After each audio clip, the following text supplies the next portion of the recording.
In this simple video tutorial, I'm going to share with you how to fix templates not showing on CapCut. Are CapCut templates missing or not loading?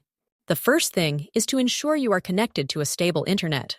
Slow internet connection may result to slow or no loading of templates. Now the other thing is to simply head to your CapCut.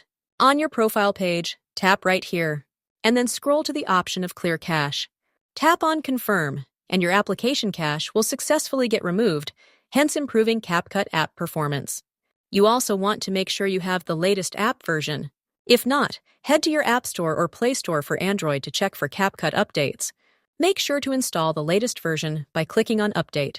Now, if you tried all those steps and still can't get templates, simply force reset your CapCut application. Head over to your phone settings. Select on General, and then head to iPhone storage. Search for the CapCut application in the search bar, and then head to it. You just want to tap on Offload App and then confirm by clicking on Offload App. This doesn't delete your data, but rather fixes the application glitches, such as not having templates. Now get back and tap on the CapCut application to reinstall. Your templates will eventually show once again. Well, those are some of the basics to do if templates are not showing on your CapCut application. And if you find this video helpful, consider subscribing to our channel for more informative tutorials like this one.